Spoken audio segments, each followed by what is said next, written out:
আগামী সংসদ নির্বাচন ঘিরে পঞ্চগড়ে ঘর গোছাতে শুরু করেছে রাজনৈতিক দলগুলো। দলীয় মনোনয়ন পেতে এরই মধ্যে মাঠ পর্যায়ে কাজ শুরু করেছেন প্রার্থীরা।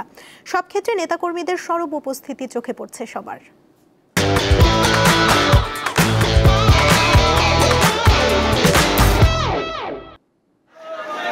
ত্রয়োদশ জাতীয় সংসদ নির্বাচন সামনে রেখে পঞ্চগড়ের মাঠ গরম করছেন বিএনপি, জামায়াত, এনসিপি সহ বেশ কিছু দলের নেতাকর্মীরা। সকাল থেকে মধ্যরাত পর্যন্ত চালিয়ে যাচ্ছেন সভা সমাবেশ।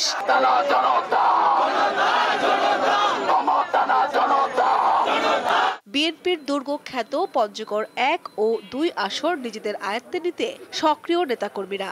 পিছিয়ে নেই জামায়াতও। শক্ত অবস্থান তৈরি করতে গ্রাম থেকে শহরে কর্মীদের নিয়ে কাজ শুরু করেছেন সবাই। আমাদের 31 দফার যে রাষ্ট্র নির্মাণের যে কাঠামো বিএনপি 2023 সালে দিয়েছে, 22 সালে দিয়েছে, সেইটাকে আমরা ঘরে ঘরে পৌঁছে দেওয়ার চেষ্টা করছি।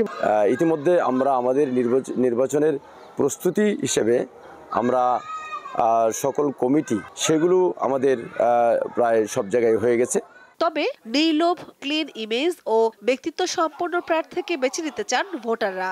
আমরা দেখছি এর আগেও ভোটের নিচে যে ভোট দেওয়ার আগেই ভোট হয়ে গেছে, এই ধরনের ভোট আমরা দিব না। একজন যোগ্য সৎ ব্যক্তিকে আমরা নির্বাচিত করার জন্য ইনশাআল্লাহ চেষ্টা করব। মানুষ যেন স্বতঃস্ফূর্তভাবে সবাই যেন নিজ নিজ ভোট দিতে পারে, আমরা এই প্রত্যাশা করি। জনগণের প্রত্যাশা পূরণে প্রতিটি রাজনৈতিক দলকে সৎ ও যোগ্য প্রার্থী নির্বাচনে মনোযোগী হতে হবে বলে মনে করে সচেতন মহল। বাংলাদেশের যুব সমাজ, তরুণ সমাজ, ছাত্র সমাজ এর মধ্যে নতুন স্বপ্নের বীজ বপিত হয়েছে।